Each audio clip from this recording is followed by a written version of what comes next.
I might just drop a whole lot of music, run the numbers up. I might just do it just to turn the summer up. Oh, man. I might just do it just to be your favorite rap. I might not do it though, cause that don't even matter. I might be independent to my last hour. I might just do it just so I can keep my mask. I might just do it just to keep my publishing. I might just keep on doing it cause I'm loving it. Might take the label check, come for dealership. Oh, man. For all the days that I was broke and couldn't afford a whip. Might do it just to thrill them like a Michael Jackson. Might do it just so I can kill them with the passion. If you from where I'm from and you lived in it, let me see your hands in the sky if you feeling it. And even if you not, don't get belligerent. I might have did it just to show you that we not that different. God forgive my enemies, cause truthfully they don't know no better. I might do it just to bring the streets together. Okay. Do it, bring the people and the folk together. We've been killing long enough, let's try and eat together. Do it. I might run a check, buy a charter school. Do it. Change the name and turn it to my daughter's school. Do it. I might just do it so they can see it King Wall. I might just say so they can hear King Toe. You might want to post this to your timeline. Whole world tuned into it like it's prime time. I might just do it, feel like it's our time. Feel like I'm posted in the paint and I'm on LeBron time. I might do it cause I know that God got me. I might do it cause I know only God can stop me. I might do it cause I know my hood got me. I might do it. I might do it. I might do it cause the message heaven sent. I might put the mic and run for president. Put all my day one homies in my cabinet. For all the days that we ain't had none in our cabinets. I might do like Rose said and go and buy the block. I might pick my iPhone up and buy some Apple stock. And eat up all the rappers when their albums drop. I might do it. I might do it.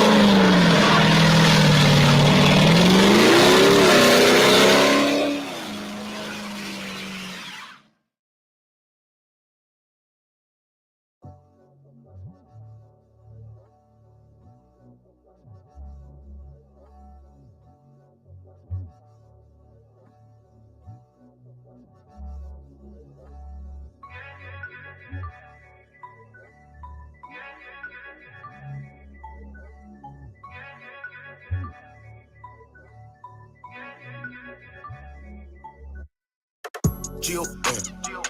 Put on for the squad. We go in. Do it for the God. If I go, then I'm going hard. Boy, you know me. Hard for the mob. Fit up and get up and go. Fill up to pick up and roll. You gon' get this word, get lit up and hit up the show. Man, they already know who the realest, but they say it's too religious. Drake drop guy playing you with it, now you looking too suspicious. I am blessed, never had luck, you a tad much superstitious. You ain't the man, bro, cause you pick a bag up, boy, what you doing with it? Stack up and you be coolin', man, get your handcuffs and you get through in prison. It's the last something you can have, something you can pass up and you could do the dishes.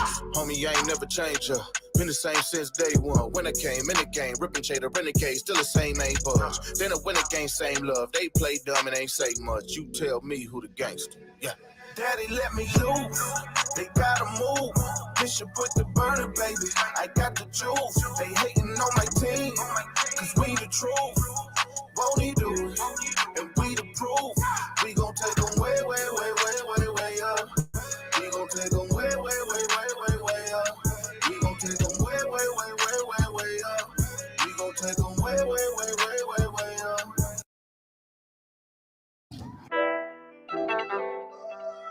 Yeah.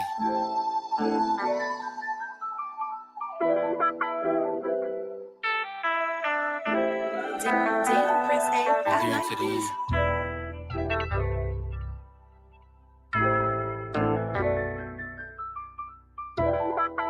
Praise the Lord in Jesus' name. I'm on restriction, I endure much affliction. Remain patient, wait upon the hand of the Lord so he can save me. But don't play, I go from Christ to King David. I humble myself before the Lord so he can raise me. At that appointed time, I give the word in due season. I be preaching, trying to tell them like I'm dropping dimes. I do this thing for the kingdom, ain't wasting time. I do it for the kingdom of heaven, so I ain't all aboard. Get ready for the Lord. I'm filled with the word. The word is a sword. The word gave me life, so it's no way I can ignore it. I got it all from Christ, but only fools will abhor it. Look, seek your heart with diligence, that's where I store it. If you down for forgiving your brother, I'm all for it. In my hood, man, we killing each other like we at war. We share the same struggle, but we all think apart. We need to come together for better, that's a start. Great minds think alike, I'm trying to build Noah's Ark. Lord, please grant us peace in our heart. I'm tired of seeing red seas, I'm trying to part, man.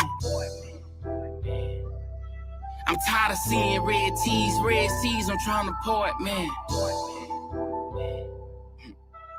Praise the Lord. Look.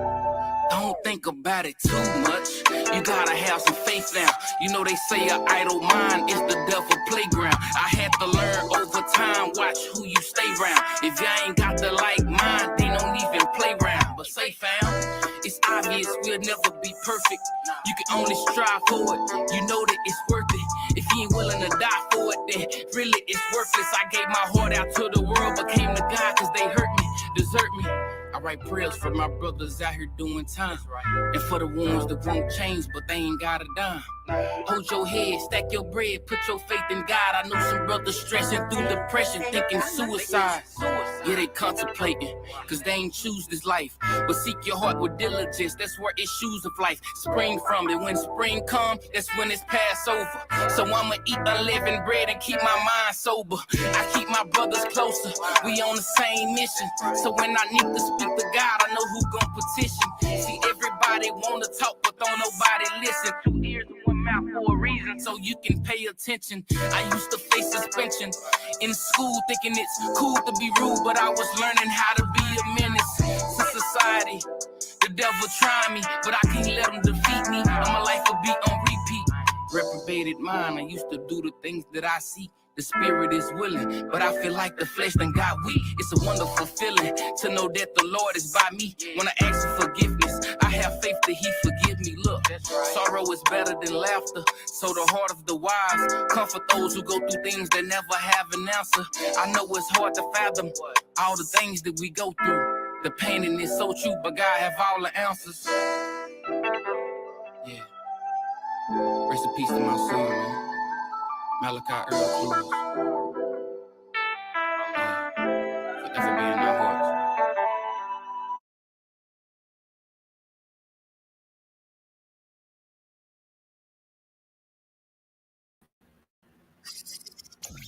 You're now entering.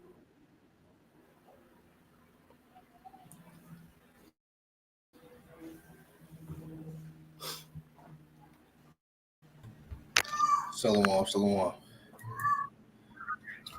Shalom.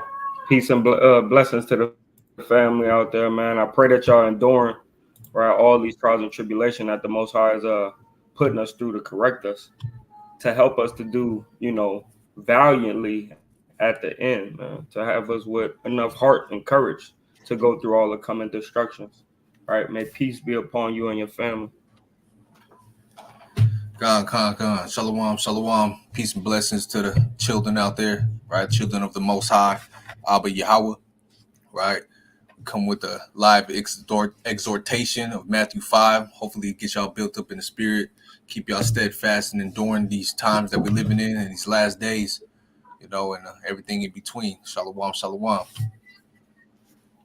Okay. So I was going to start at verse 1. Yeah, I was reading it. That's why I was down there. All praises. So Matthew chapter 5, verse 1. It's Matthew 5 and 1. It reads, and seeing the multitudes, he went up into a mountain. And when he was set, his disciples came unto him. And he opened his mouth and taught them, saying, blessed are the poor in spirit, for theirs is the kingdom of heaven. So blessed is the poor in spirit, because theirs are the kingdom of heaven. Right? When we go to Revelations 2 and 9, right? If you want to go there right quick. it tells us, man, that the well, we're gonna read it first. Revelation chapter 2, verse 9. I know thy works and tribulation and poverty, but thou See, art it tells rich. us, it tells us, right? I know your poverty, but you're rich, right? Because those that are poor in spirit is actually rich, man. Those that are downtrodden, those that are hurting, right? Those people that are going through something that they can't necessarily get out of for Hamashiach Yahushua, for Christ, right? Those people are rich in spirit, right? And they're the ones that's going to inherit the kingdom. So we could Con, go con, back to Matthew King. Let's see. Uh, Matthew chapter 5, verse 3 again. Blessed are the poor in spirit, for theirs is the kingdom of heaven. Verse 4. Blessed are mm-hmm. they that mourn, for they shall be comforted. Mm. Con, I got something on that real fast. Let's get that in Isaiah Kind I chapter do too. 61. I think I spelled it wrong. Hold on. Yeah, it's lucky. Isaiah 61. Or Isaiah 61 and 1. The spirit of Yahweh is upon me, because Yahweh hath anointed me to preach good tidings unto the meek. He has sent me to bind up the brokenhearted, to proclaim liberty to the captives, and the opening to the prison to them that are bound. Right? So there's a time coming where there's going to be no more brokenheartedness, man. Right? Good tidings means good news. And we've been waiting for good news all this time, but all you got to do is stay meek, right? Stay humble in the spirit. Understand that these times that we're living in today is going to come to pass, right? We have to go from the evening unto the morning. Evening is a time of darkness, and into the morning is a time of enlightenment, man, right? Which is the kingdom, right? Verse 2, to proclaim the acceptable year of Yahweh and the day of vengeance of our power, to comfort all that mourn. You see that? Mm-hmm. And who's the one that are mourning? To point unto them that mourn in Zion. You see that? So that's one I wanted to bring that out See, real I'm telling fast. you. Kind of Jeremiah 14 and 2. God. Kind of because we see that who's mourning, right? Zion, man, Jerusalem, Judah, right? Judea. We the ones that's mourning. All right, go ahead. God. Jeremiah chapter 14, verse number 2. Judah mourneth, and the gates thereof languish. They are black unto the ground, and the cry of Jerusalem is gone up. So Jerusalem was overtaken, right, by a prophecy that the Most High said was going to come to pass if they didn't sell themselves unto Nebuchadnezzar, the king of Babylon, right? The Most High told us, right, tell the people, right? He told Jeremiah, tell the people, man, just go into captivity under the Babylonians, because if not, I'm gonna smite them with the sword, plagues, and famine, right? And sure enough, right, you had certain people that was preaching peace, peace, peace, nothing's gonna happen. And what happened? Jerusalem mourning because the people didn't listen and they came into the land and burnt everything down to the ground, right? And took all the people. So this is why we have to listen, right? And also this is why we're doing this video right now, man, to keep people going in the spirit. Because just like we was freed out of the captivity of the Babylonians, we're about to get freed out of the captivity of these modern day Babylonians, the That's right. Esau, man, the Caucasians. Right. That's So, right. like I said, man, Judah is the one that's mourning. We're mourning, right? But at the end of the day, as long as we keep it up, as we're reading in Matthew, right, it says, blessed are this, and blessed are this, and blessed are that, right? So these things that it's talking about, we're blessed in, that's the things that we need to hold near and dear, right? Not stuff, not possessions, right? Not wives, not multitudes of children, right?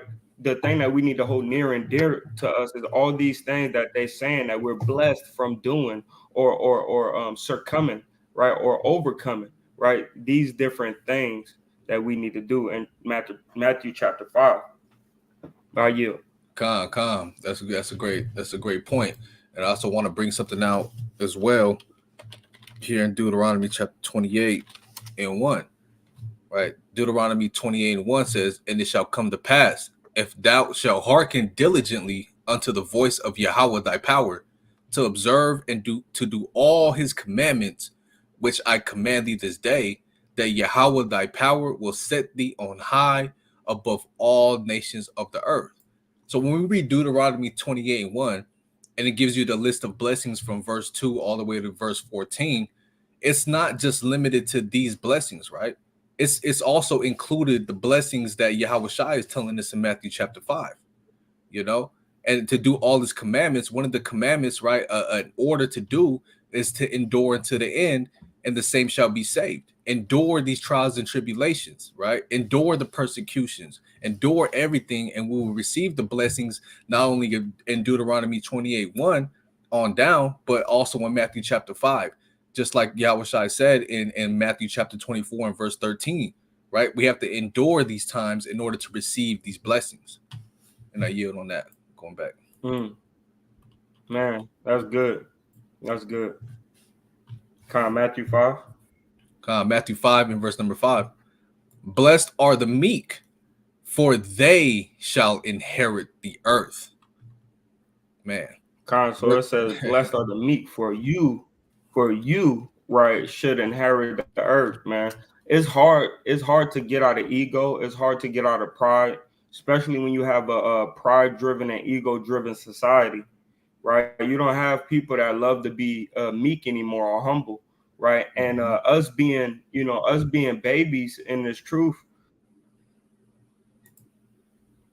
it's something that some a sheep after having to be a wolf, right, or a lion for so long, and to go into shedding that old lion and then putting on the sheep is a hard thing to do, and you still got to bring out that lion at certain times. But that's why the scriptures also tell you everything is weighed in a balance, right? You have to know when to put on certain attributes or characters, or however you said characters, or it's really characters or something like that. But nevertheless, we have to learn how to be more sheep-like, man, because that's who he's come and save. He's come and save the meek, man. He's come and save the sheep, right? I have not come but to save the lost sheep of the children of Israel. And that is a hard practice that we now have to do, man, is learn how to be meek. Right. And I have a precept for that. But if you got something, go ahead. Go ahead. You can finish it and then yield. I do got something, but go ahead, King. So let's go to Psalms 119. No, matter of fact, let's go to Psalms 147. 149, Salakia, and verse 4. Psalms chapter 149 and verse number 4, it reads, "For Yahweh taketh pleasure in his people. He will beautify the meek with salvation."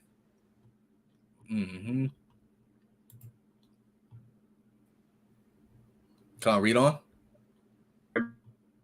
That he's going to make us beautiful or beautified. I mean, comely to look upon. Am I on mute? No, you're cutting out like really. Can you hear me, King? Yeah, I can hear you now, but you're like your screen's freezing up and your voice is chopping forward.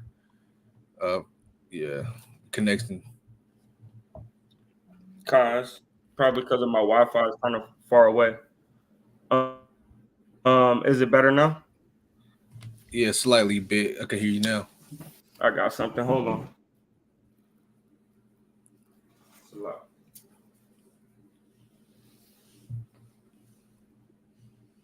Right, so I want to land on that point, right? So Yahweh, right, he's going to take pleasure in his people. But he's only taking pleasure in his people who are meek, right? And to beautify the meek with salvation is something that our people need to strive for, right? But you have to be meek in order to receive such blessings, right? To receive such a salvation, Go ahead, King. You back? You hit directly on the point. Is that better? Yeah. Go ahead, King.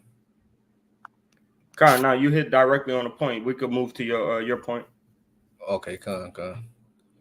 Right. So I just want to bring out a point Captain Gabawar just brought out, right? It says our people don't like to let's go back to Matthew 5, right? Our people don't like to be meek anymore, you know? Our people just want to do what they want to do and how they feel, you know? They want to justify their own selves in their own ways.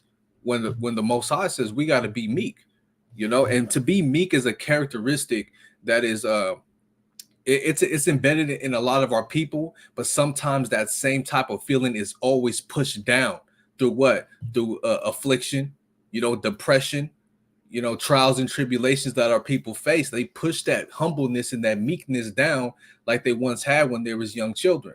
They grow up in this world and they go astray. You know, they follow the paths of darkness and they bury that meekness that's embedded in them. A lot of us go through that, you know, so we got to bring that meekness back out. We got to bring that humbleness back out and expound that same meekness and humbleness to our people so that way they may receive it, so they can go and dig that meekness that's embedded deep down within them out as well. You know, I got two precepts, right? Titus 3. Titus chapter 3, verse 2. It says, to speak evil of no man. Let me start at 1. Right? Titus 3:1. Put them in mind to be subject to principalities and powers, to obey magistrates, to be ready to every good work. Right? Principalities is chiefly things, powerful things, and our power is the Most High Yahweh B'Shem Yahushai. Right? To obey these magistrates. Let's go into that word magistrates real fast. Right? Magistrates. Magistrates means to obey, right? A ruler or a superior. And the superior that we follow, the ruler that we follow, our king is Yahweh Shai and Yahweh Yahweh Shai, you know, the Father and the Son. So we have to obey these teachings and these lessons that they're telling us to do to receive salvation, which is to operate in meekness and humbleness amongst our people and within ourselves, you know. Verse 2, to speak evil of no man, to be no brawlers, but gentle, showing all meekness unto all men. Right? Verse 3, for we ourselves also were sometimes foolish, disobedient, deceived, serving diverse lusts and pleasures, living in malice and envy, hateful and hating one another. So verse 3 is letting you know the things that take you out of the spirit of operating in meekness, you know, and we have to throw all of that away and start operating in that humble spirit, that meek spirit, in order to receive the kingdom, in order to do a justice to the spirits of our brothers and our sisters out there, you know. And I got one more, and I'm gonna yield. And a lot of that too, man, it goes with you know, preferring or esteeming one above yourself, man. You know, it comes with a heavy, you know, weight of humility, man. You know, being more giving, right, than a receiver. Mm-hmm. Con, that's right. I'm Cause gonna start at hold on, right go quick, ahead, King.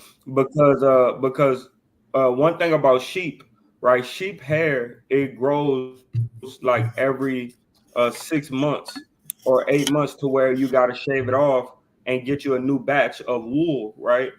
And so the a sheep is constantly given to you before you take from it, right? Before it's given to you more than you give to it, and then you get the meat, and it's like that's a double portion, right, on top of what you just earned from the wool, right? Because if you have a 5-year-old sheep, you done got pounds and pounds of wool over the years, you know what I mean? And then you finally eat it. So a sheep is always given, and it doesn't worry about receiving, right? Because it already has what it needs from the Most High.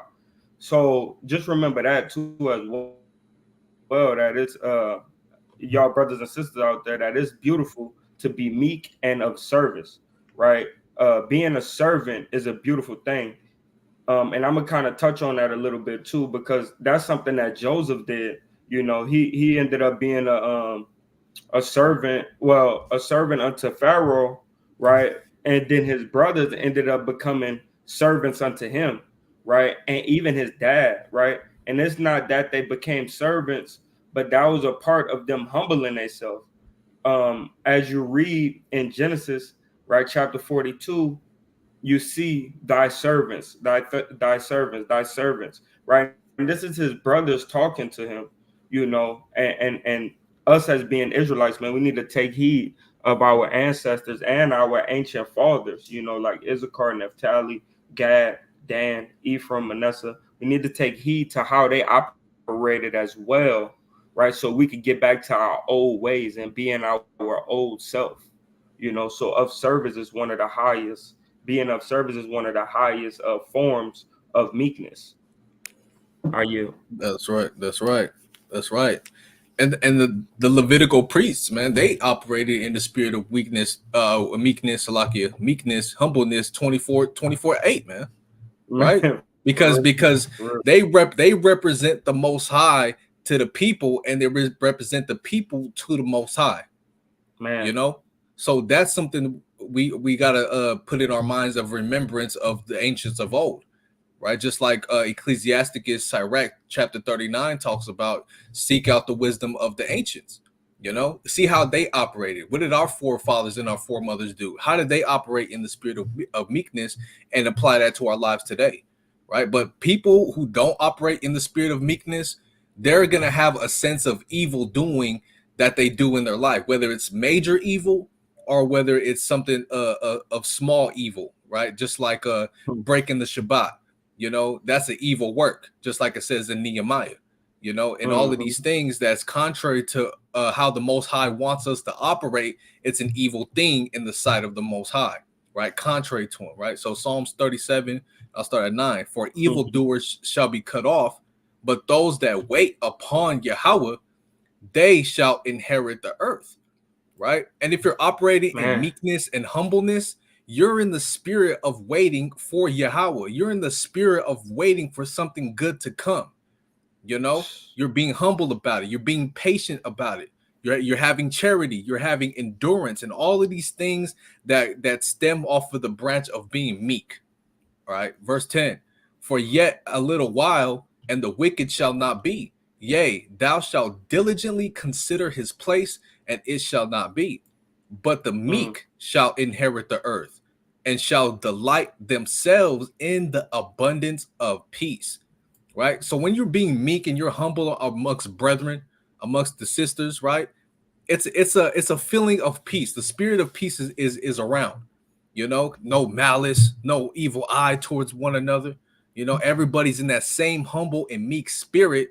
It's going to be a peaceful thing, and this is what we want to achieve in the kingdom, man, to bring the earth to peace, just like it says in Psalms chapter 29 verse 2.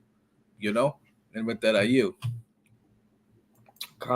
beautiful, beautiful point. And in that precept, it also reminded me something in that last one. I believe it was 11. Mm-hmm.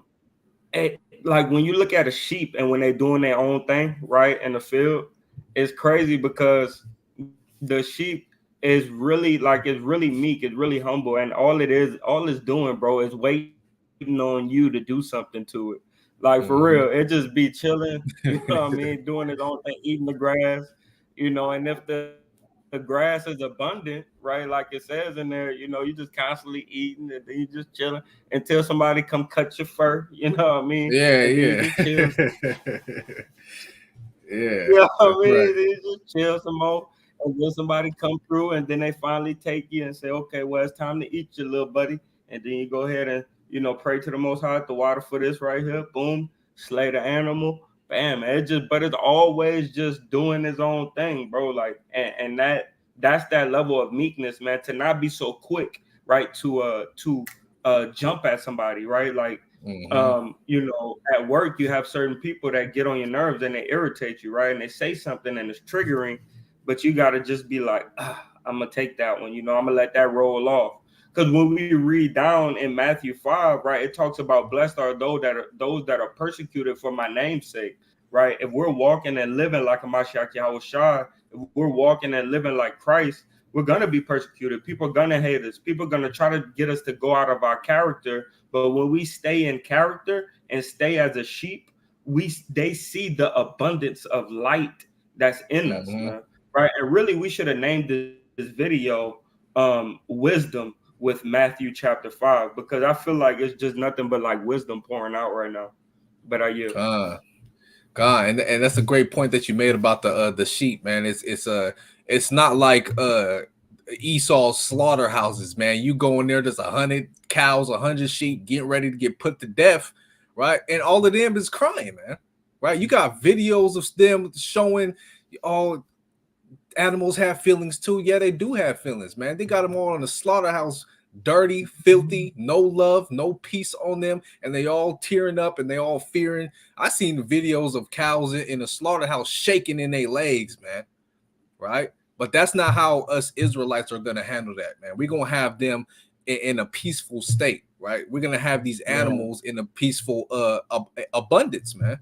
You know, and that's the beautiful thing about being meek towards one another, but also being meek and humble towards the things that the Most High gave us here on this earth, man. That's just something that's embedded in us to be, right? We're of the light side, not the night, not the darkness, man. Right. So this is why we do need to have authority over the earth, man, to bring the earth to peace. And I brought that out already. Again, let me just bring that out. Well, I paraphrased that.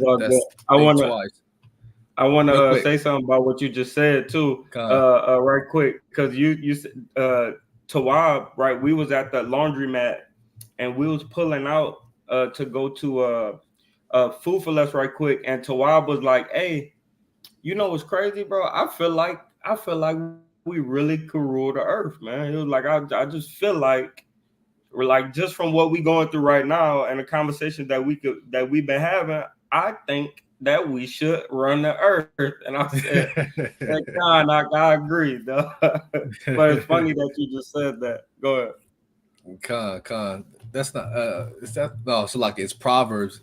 Yeah, it's because we understand. We understand it, man. Like it's a beautiful thing, right? Proverbs 29 and verse number 2, right? When the righteous are in authority, the people rejoice. Why? Because the people are going to be brought to the light. We're going to teach them our laws. We're going to teach them how to operate, right? And everything Esau got his hand on, man, everybody going through it. So we need to be propped up in our righteous hierarchy, right? To bring the whole earth into rejoicing, man, and to peace and meekness and humbleness.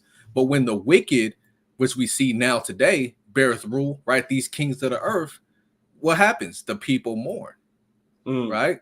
And this is what we see. So it is a righteous thing. So to operate in meekness and humbleness is a righteous thing. But we have to get in authority. And once we're in that position of power, then the people are going to rejoice. Everyone's going to be operating in meekness and humbleness amongst our tribes, man, our fellow people, and those who want to follow that light that we give to the earth. Yeah, it's a beautiful thing. You know what's cool too about that, and we could go back to Matthew. What's cool about what you just said and what you just brought out is when we rule the earth, we have laws put in place to where there won't be any poor. Nobody wouldn't be hurting, not even the other nations, right? We will have the other nations set, you know what I mean? Like we don't eat cows, right? And I mean we don't eat pigs and different animals, right? And neither would they in the kingdom. But let's say we was ruling right now, bro, we would give people the abundance. Oh, you only got 3 sheep, but you need 20, so you can mate them and grow and feed your little tribes and your children. Go ahead. We're gonna give you 20. There you go. Send him 20 because he needs it. You know what I mean? But when the wicked rule, they're like, how many people we could have living in poverty to have them subjected unto us, right? They took things out of history and used it against us. If we have them lack, right, they're always going to lean on us, right? That's how they do their thing, right? When we rule, we're going to have them leaning on us because of our power structure, right? Just because we're powerful and they know they can't beat us in anything when it comes to thinking, right? Monetization, cropping, livestock. We're going to be outdoing them in everything because this is in our nature to be husbandmen, right? And we're a husband to a whole bunch of different things, even the earth itself, right? We're a husband to Mother Earth, man. We know how to till the ground. Green thumb, we got green bodies. You feel what I'm saying? Like we really know how to make stuff abound. You feel what I'm saying? And so much so that we will have enough to give away. That's the reason why we have a year of jubilees, right? We have a 7-year Sabbath, right? We have you know, this thing where we leave fruit on the trees for the people to come through and pick them. And when you come through and pick up fruit, all fruit's supposed to have seeds. You have, 20 seeds, and you can plant your own tree and eat off of them in the next 3 years. After 3 years, you get to eat off of your trees. See, for the first 3 years, this is good about our laws, man. The first 3 years, the tree, you just got to constantly let the fruit fall off. You're not even supposed to eat that. But on the third year, that's when you finally start getting your real increase and your fruit is flavorful and this, that, and the third. And like I said, if it was us ruling this earth, man, that's how we would operate it. So everybody would abound. Everybody would have abundance. Everybody would be at peace because there would be no poverty. Poverty would be out the window. You understand? That's right. That's right. And you made a strong point. I want to touch on real quick.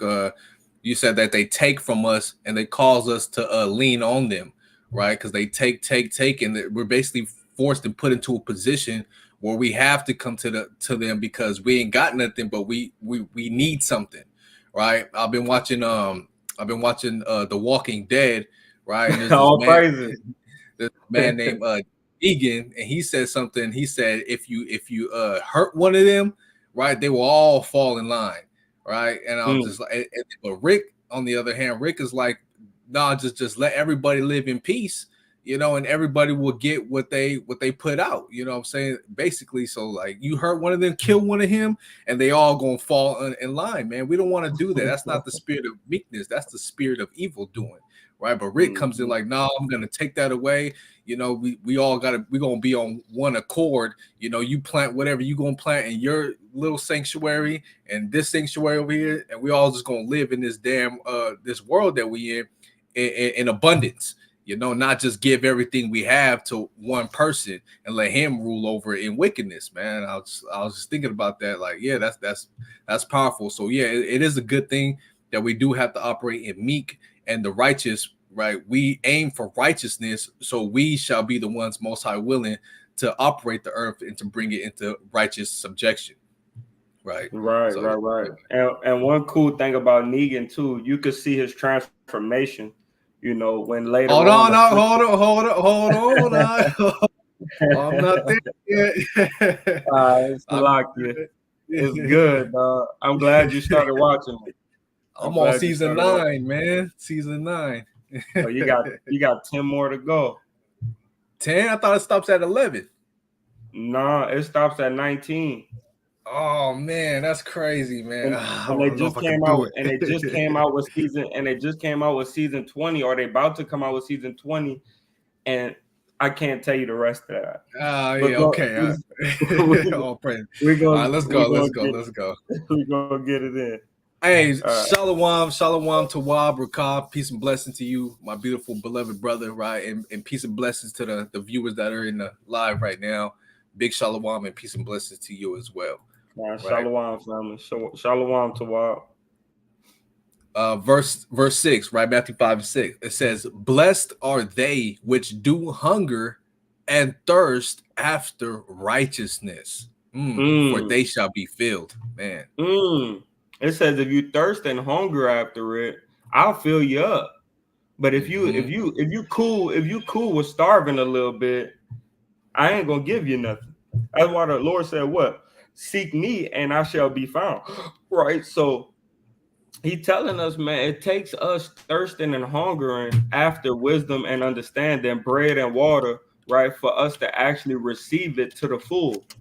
Right. So when we feel like we lacking, right, that's when we need to actually be thirsting and being hungry, right, for the knowledge of the script. Because it says what? It says, blessed are they. I'm telling y'all, these blessings are beautiful. And the only way for us to get it is by listening to the stipulation, right, which is meekness.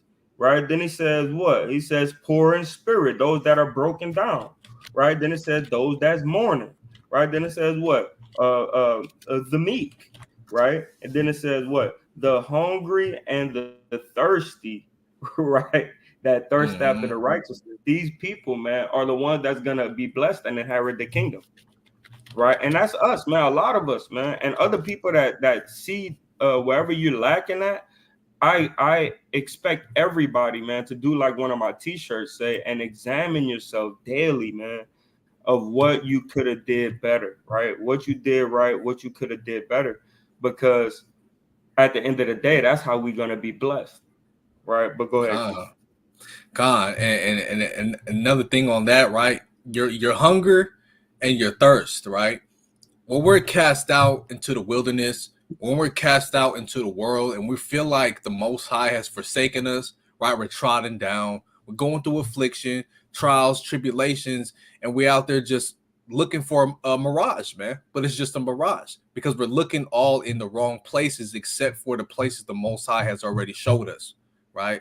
That Man, manna, that bread that He filled us with in the wilderness, right? That water that He gave through Moses hitting that rock, man. Right? There's always going to be bread.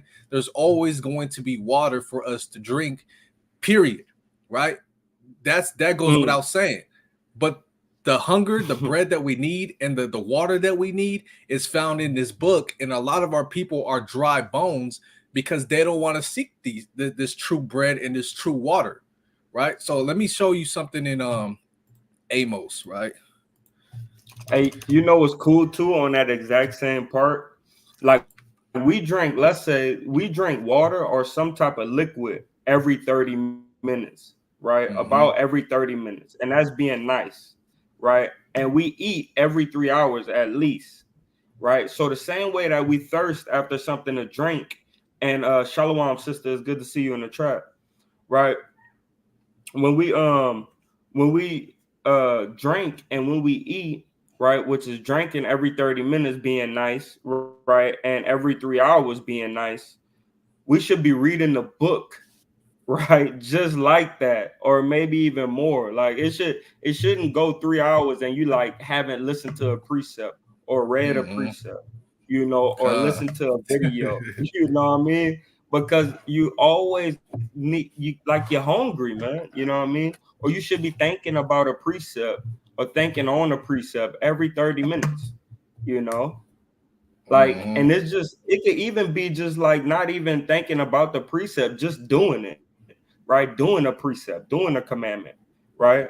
Oh, my brother just offended me. He don't know that he's an Israelite. I'ma forgive him. Boom. That's a Mm-hmm. precept. That's you living it. That's every 30 minutes you being a success, right? You're making your life successful. God, your brother offended you. Hold on. Let me take a drink of this spiritual precept water real quick. Put it in your spirit now. Now you quench that thirst, man. You know what I'm saying? That Now you thirst, man. right. That's beautiful. But yeah, the hunger, the bread is what we need to be eating. The thirst, the thing we need to be drinking is mostly after righteousness, right? After righteousness, we have to hunger and thirst after righteousness, and we shall be filled, right? Just like I was saying, right? We're in this wilderness, right? We're spiritually dead. We're spiritually malnutrition, however you say that word, right? That was My right, rib malnutrition. malnutrition, right? My rib tell me before she met me, she said I was famished looking. I was famished. So she over here feeding me and stuff like that, you know what I'm saying? So we shall be filled. But what the point I'm trying to make is, even though we're in this spiritual wilderness and we're in the valley of dry bones, we need to seek that bread, we need to seek that water. It's just like this here. Let me get that in Amos 5. Right, Amos 5 and 22, I believe.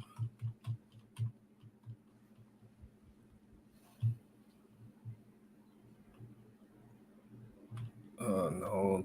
Oh, right here, right All here. right, all right. Amos 5 and 24 says, "But let judgment run down as waters, and righteousness as a mighty stream." So we're in this spiritual wilderness. We need to run to that river, that stream of water that is righteousness, right? We need to go in there, get on your knees, and man, I've been thirsty. You know, that's what we need to be drinking, that mighty stream of righteousness. But not only that, we need to find that stream of righteousness. You can't just be cast out in the desert in this spiritual wilderness that we're living in, and you look everywhere to and fro, and there's no side of water around. You see that stream of water over there, you take yourself to that water, because if you're not going to that mighty stream of righteousness, you're going to remain in the valley of dry bones, man. Right? That's the water, right? And now let me get the bread real fast. In John, and I want to touch on one thing on that too. When it says, "But let judgment run down as waters," right? When you're judged, you're corrected, right? So it's saying, "Let correction run down like water." So we can't negate that we have to be judged to get the overflow of righteousness, right? A lot of times, man, people see judgment and they flee away from it.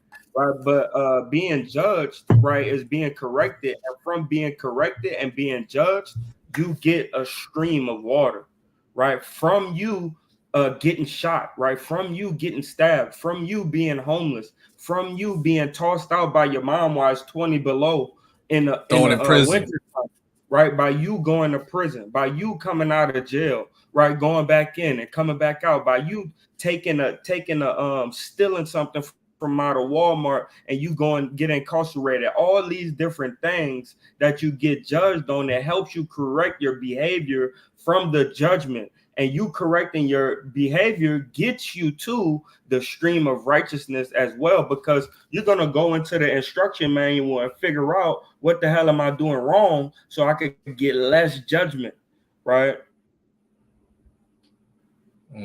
So I just wanted to bring that out too, about the judgment piece. God, and on that, you got to let this correction rain down, right? Run down as waters, and you have to let these corrections compile themselves together to create a stream, so you can always go and drink of that water and always fill your bowels with righteousness, man. Right? You've been corrected so long, you collected it in a basin, right? 5 miles long.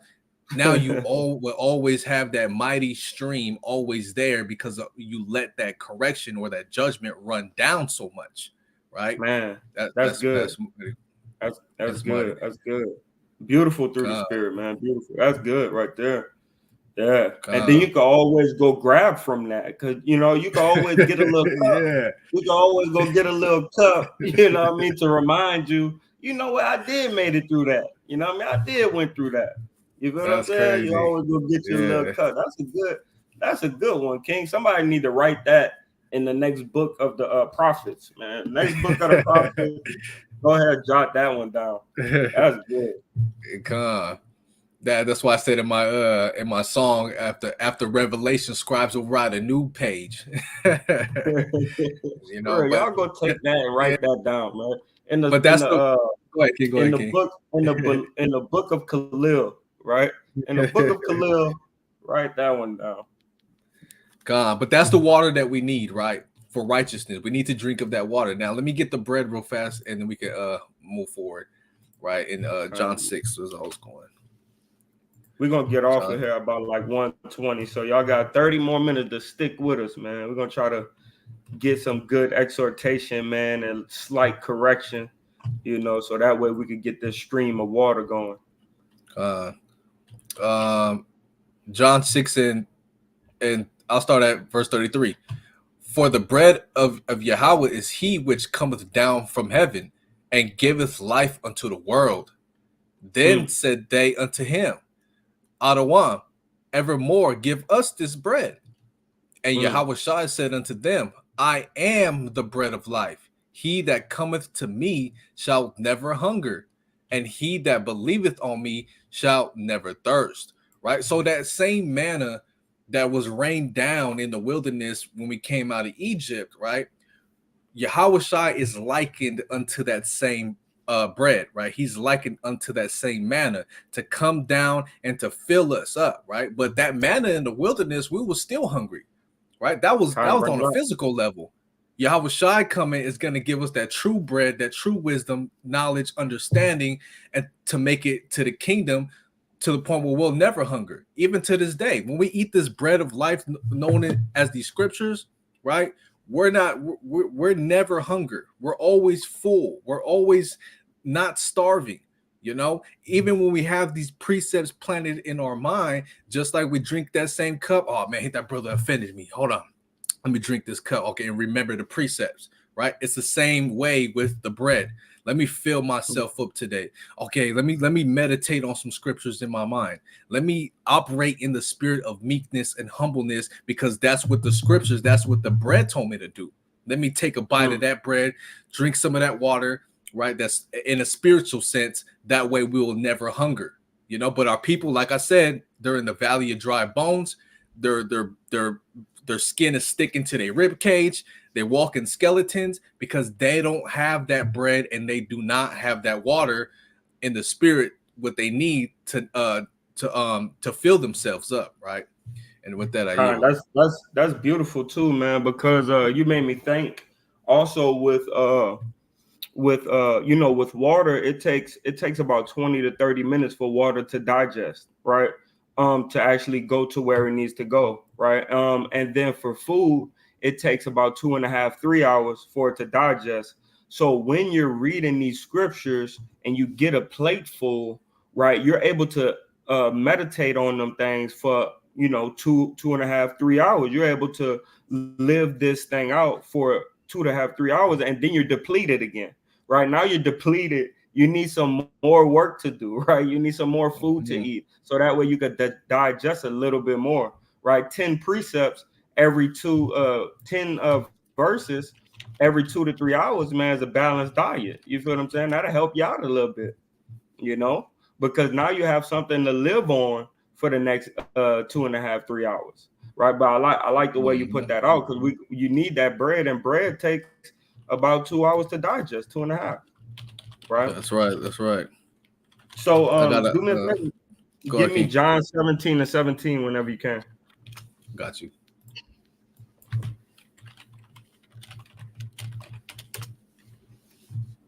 This is John chapter 17 and verse number 17. Ooh. Hold on, bro did a I think this is a brother, right? Yeah, Did a that's the brother. mighty, That's the brother. God, he said a mighty statement right quick. He said, you might as well be on the live too, King. Right? He said, and when you are spiritually famished or depleted, right, you're easy picking for the enemy to devour you, man. When you're hungry, you can't really run as far as you thought you could, right? Or you catch a cramp on your way, right? So the enemy able to get you, man, when you spiritually famished, man. I like that. And not only that, you're also become dependent on the enemy for him to devour you in that way as well.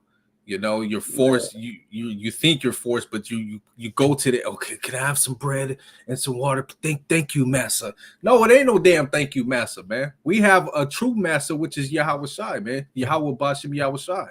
You know, so that's a good point on top of his point right there. That's beautiful. That's beautiful right there. All praises, all praises. God, he made a hell of a statement, man. Go ahead. God, John 17 and 17. Sanctify them through thy truth. Thy word is truth. So the word, we know the word is water, right? And we know the word is truth, right? Because Ephesians chapter 5 and verse 26 tells us, cleanse me with the washing of water of the water by the word, right? So we got to get this water in us, which is the truth or understanding, right? And then we need to apply it, right? And when we apply the true knowledge of the Bible, it turns into wine, it turns into wisdom, right? And then we're able to pour out into other people and get them drunk off the right doctrine, right? Rather than the wrong doctrine, like the brother was going into. Then you got to go into the enemy to try to get you filled. So now, because I do this, I watch videos on, I'm trying to figure out how to be financially literate, right? So I watch videos on that. That's me going to the enemy and trying to figure out how to dwell in his society. You feel what I'm saying? Because I'm depleted right here, right? So I go search to figure out how to not to be depleted right here, and I have to go to the enemy, right? But the Bible tells us how to manage these things as well, right? It says prudence, a prudent man, right? I forget how I said, but it's something like the prudent man, he'll overcome at the end, right? Because he's gonna set things to the side for a rainy day, right? But I just wanted to say, like how you were saying, when we depleted in areas, we go to where we could get replenished, right? And our go-to for replenishment, right, should be Yahweh and His Word, right? Under the right interpretation and the right guidelines. Like sometimes you need to read the NLT, sometimes you need to read the NIV, right? Sometimes you need to read the GNT, right? Just so you can have that food for thought, right, from the Most High. But like I said, you was right, because I was depleted in trying to figure out finances, so I went to study finances. I was depleted in a trade, so I went and got a trade, right? And but when it comes to wisdom, knowledge, and understanding, when we're depleted, we need to go to the Most High and Yahweh Shai. Right here. Con. Beautiful, beautiful. That's all you wanted on John? Yeah. Okay, con. And one more point I want to bring out in what we just read here, right? 5 and 6, blessed are they which do hunger and thirst after righteousness, for they shall be filled, right? So a necessary life force that we need here on the earth, right, to live and to grow of age is actual food, is literal food, right? You need to eat and you need to drink, or you're gonna die, right? On a carnal level, right? But how much more in the spiritual level do we need this?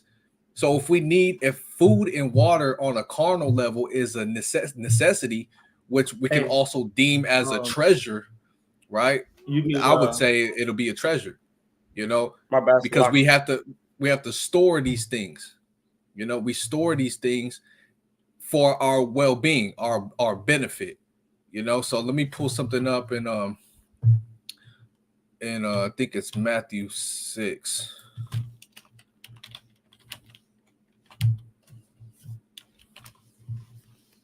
One second.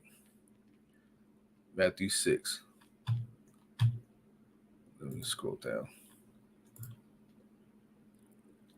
Like I was saying, if food and water is a necessity, something that we need on this earth, we're gonna treasure these things, right? All the days of our lives, from the time we're infants to the time we grow of old age, we need food and water on a carnal level. So what do? We treasure these things. We put them in storehouses. And we keep it safe, which will be your refrigerator, your cabinets, in your room, under your bed, a bag of chips or something, right? We treasure and we store literal food and literal water because we need this thing. So we basically treasure these items on a carnal level. So watch this, right? Matthew 6 and 20. But lay up for yourselves treasures in heaven, where neither moth nor rust doth corrupt, and where thieves do not break through nor steal. Mm-hmm. For where your treasure is, there will your heart be also. So I could leave my window open today and somebody come in and steal all my bread, all my steak, all my water, that's on a carnal level. But if you stack your bread in heaven, which is that spiritual bread and that spiritual water in heaven, these things cannot be taken away. These things cannot be stolen, right? The words of the Most High, the scriptures of the Most High is always going to be planted and stored in our mind, also in the heavens, right? Because that's where our mind is, right? Your heart is your mind. You get where I'm going? But now watch this. Here's the kicker. Job 23, right? In verse number Job 23 and right here, 12. It says, neither have I gone back from the commandment of his lips. I have esteemed the words of his mouth more than my necessary food. You see that? So to hell with that bread, to hell with that water, I can get it again. The Most High always provides for us to eat every day of our lives, but I treasure the commandment of the Most High's lips more than damn food I had in my cabinet, man. To hell with that damn bag of chips that they stole. To hell with that steak they took, man. My jugs of water, right? They cannot take that food away that I have stored in heaven. You see that? Con, And I yield with that. Con, I was gonna make a statement, but I forgot now. But beautiful too, man, because you know mold grows on food, right? That's why they have so many preservatives in food right now that to preserve shelf life, right? Because like the brother was going into, moth is a type of bug, right? But it's also a type of fungi that makes things deplete, right? It makes things to disintegrate, right? Or like fungi as in mold, you know what I mean? Mm-hmm. Mold is a type of moth, right? Where it's going to destroy your clothing over time. So the same way, man, that's what happens on earth. In heaven, we don't have to worry about that. So the treasures that we're stacking, right? We'll never have to worry about anything taking it away from us, anybody taking it away from us. Right. But I want to do something right quick. I'm gonna go in Matthew chapter 5. I'm gonna start back up at 3, right? Because I want to just read it down right quick. So it Go says, ahead. blessed are the poor in spirit, for theirs is the kingdom of heaven. Blessed are they that mourn, for they shall be comforted. Blessed are the meek, for they shall inherit the earth. Blessed are they which do hunger and thirst after righteousness, for they shall be filled. Right. And that's the rant that we just went on right now, man, where it's going to take you to be thirsty and hungry after righteousness, after the words of the Most High, and put them into practice in your life, right, for you to get the kingdom of the Most High, right? Because through our works, right, we yield fruit that's going to bear seed. So we need to make sure that our works are filled with the knowledge of the Most High, right? That comes with keeping the commandments, being of service, right? Preferring one another above ourselves, esteeming one another before ourselves, right? Making the unnatural sacrifices that most people don't make, right? To make sure that statues are being kept, which is feast days, right? There's many things that keep us full from hungering and thirsting after the knowledge and wisdom of the Most High God, right? So blessed are they which do hunger and thirst after righteousness, that for they shall be filled. Blessed are the merciful, for they shall obtain mercy, right? So look up that word, most merciful, because in my own vain opinion or my own vain brain, right, I'm thinking this is talking about people who are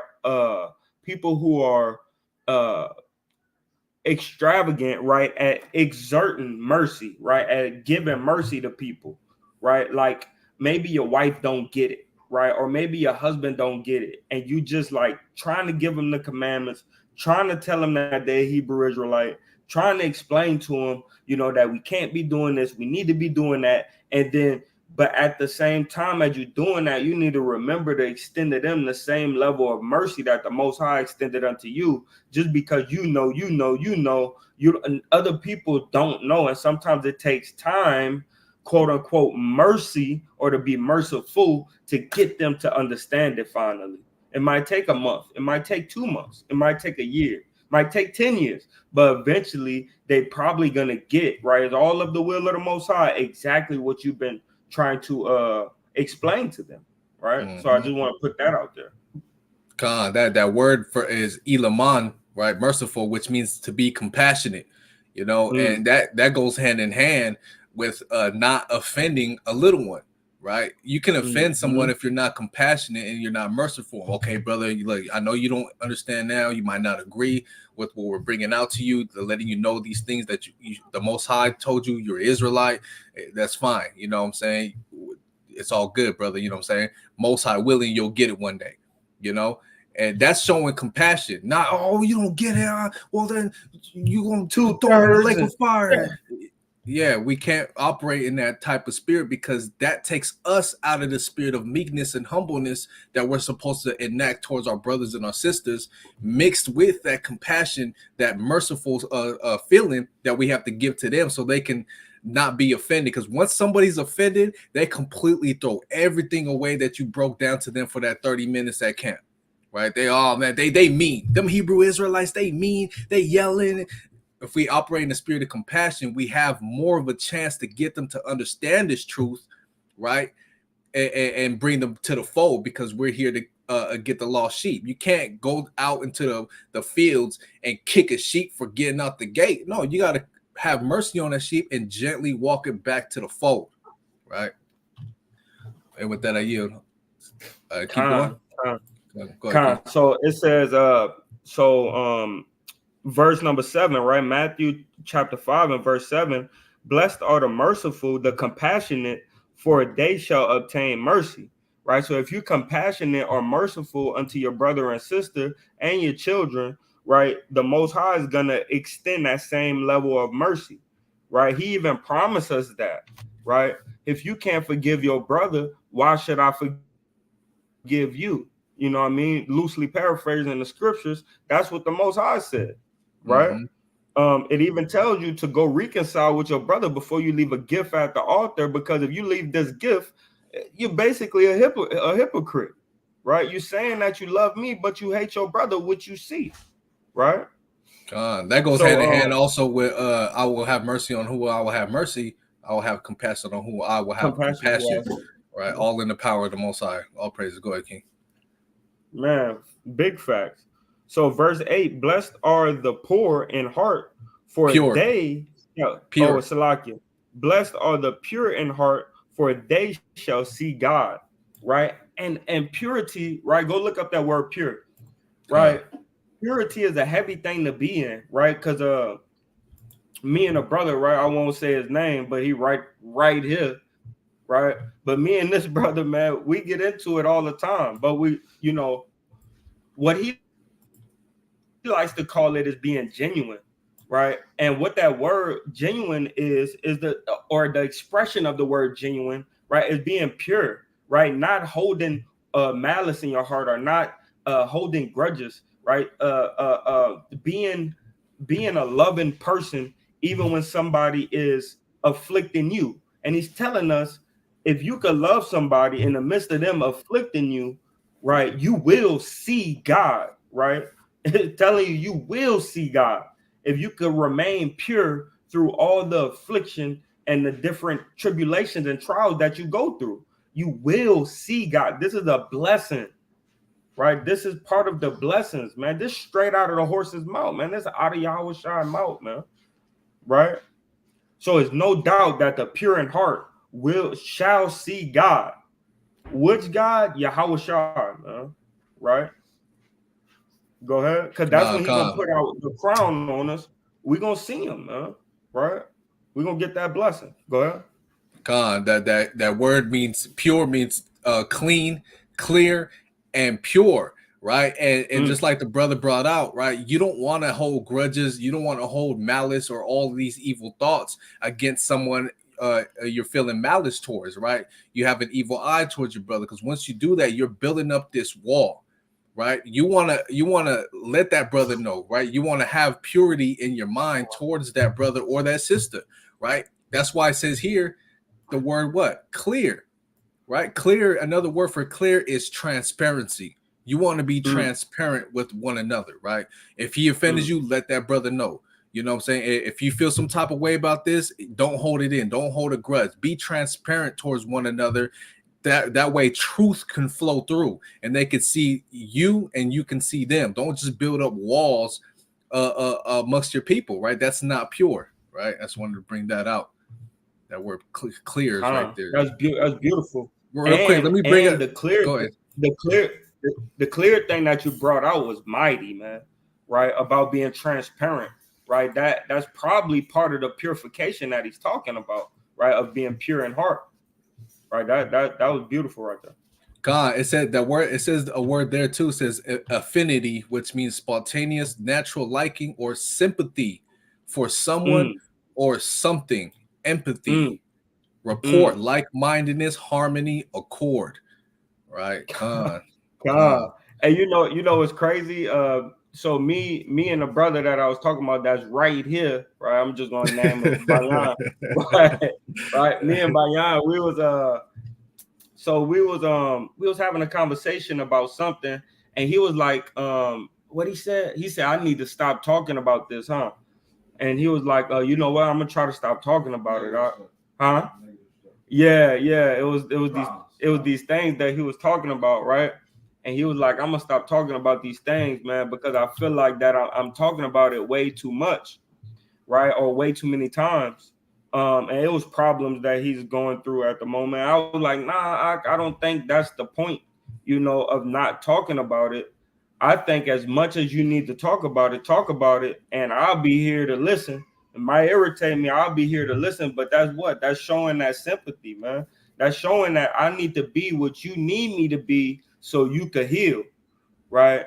And a lot of times, bro, that's hard, bro. Like I've been doing okay lately, you know what I mean? But it's hard, bro, to be sympathetic, man, when you might be going through your own little thing or you having trials and tribulations, you know, and that goes back to the point of the sheep, right? It goes back to the point of the sheep is to give, give, give, give, give.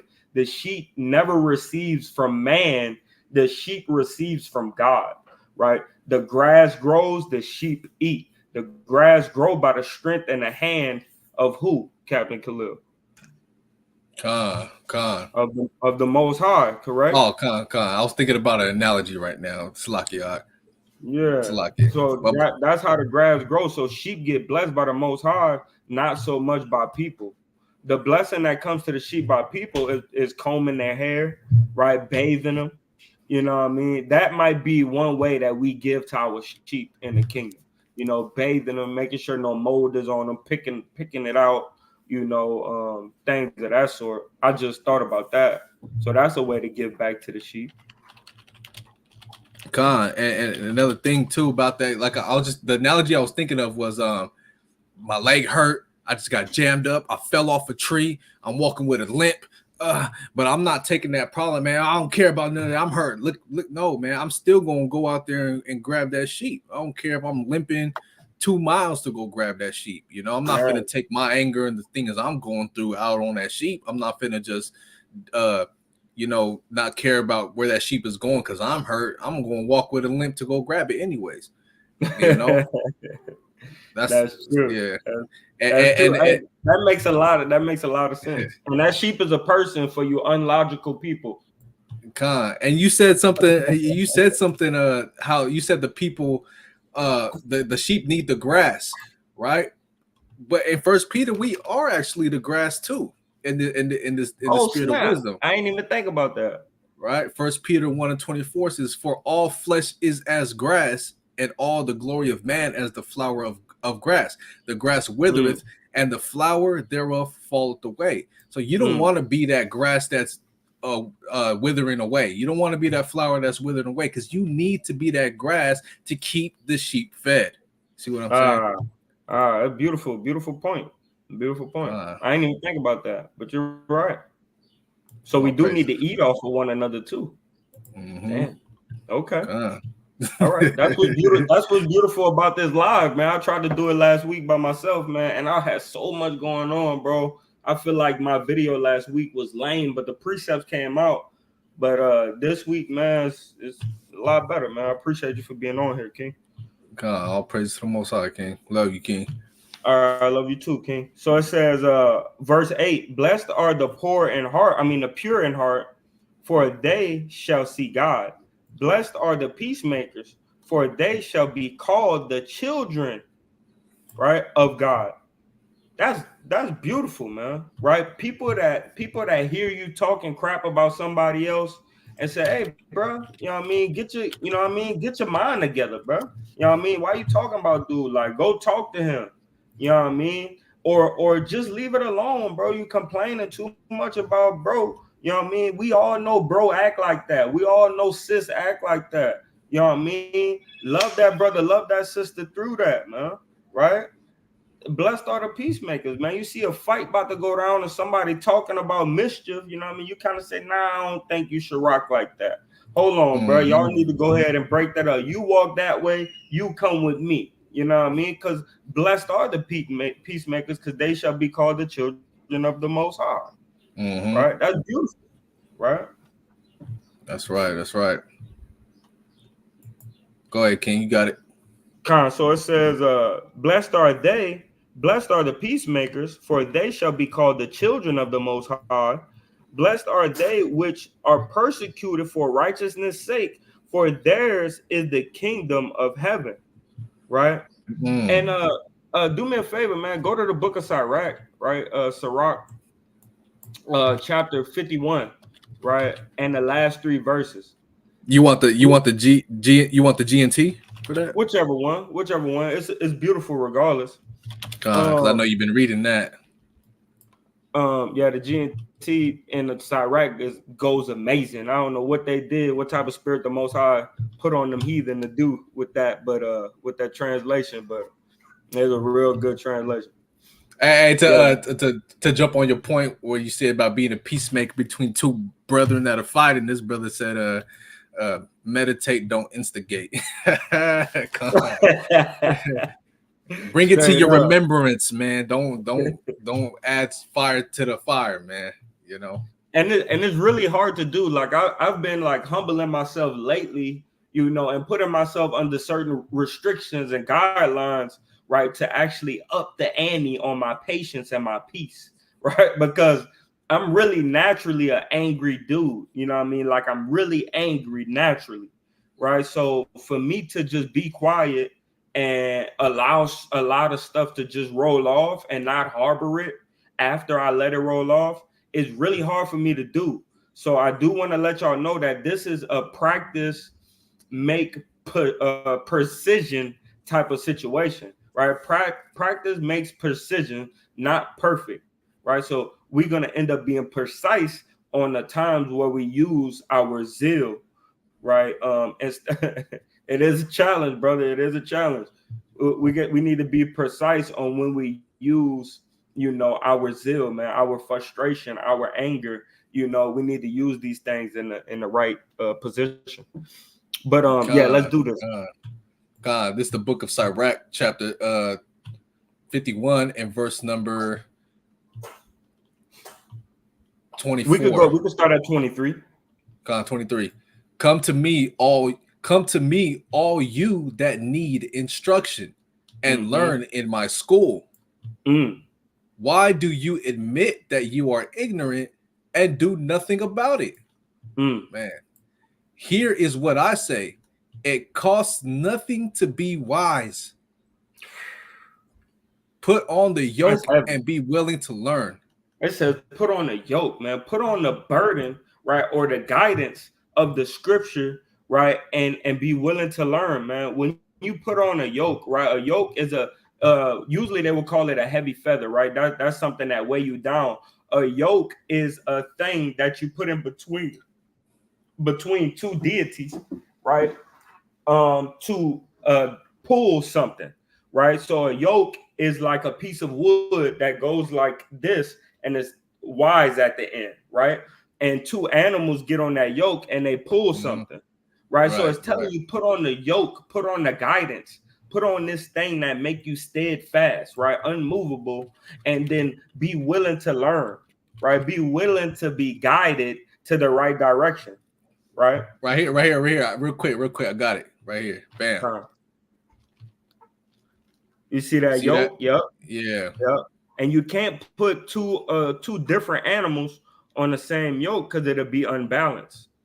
Right. So that's why the scriptures and Paul, he actually tells us don't be unequally yoked one with another, because then somebody else is pulling most of the weight. Right. We need to disperse the weight in a balance to where it's even, right, or close to even. Like this right here. Look at this image. It's 2 different. One's probably gonna move faster than the other. Yeah, that cow gonna be pulling that dang donkey, man. It says, look, it says, don't marry a donkey. You can't be. You got to be equal on equal terms with your wife and your brothers and your sisters, man. Be on one accord and one mind, man. One mission, right? Kind of, I just want to pull that up. You know, I'm quick with these tabs, man. All praise. But reading on. It says the opportunity is always near. The opportunity for what? To learn. you know, to learn, right? See for yourselves. I have really not studied very hard. See for yourselves. I have really not studied very hard, but I have found great contentment. Oh, so you could get enough to where you could be content, but you still have to be striving for the mastery. Even though you feel like you content, you need to go ahead and stretch yourself some more, right? What I really wanted was in Sirach chapter 50, but we'll stay right here because it's pretty good. God, no matter how much it costs you to get wisdom, it will be well worth it. Be joyfully. And what's crazy is that's heavy, man, because the best way to prosper in life is by wisdom, right? Solomon wasn't the richest man because he had a whole bunch of stuff handed down to him from his father. No, Solomon was rich because he had an abundance of wisdom, and he sold his wisdom unto the other kings of the nations that ruled round about him, right?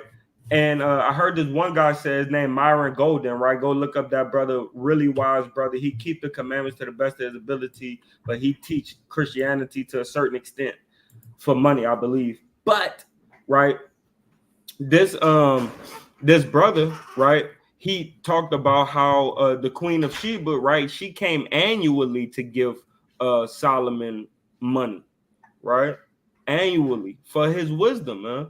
So we know that wisdom profited much, right? And riches, they don't profit at all because they come and go. Wisdom will make you rich without measure, man.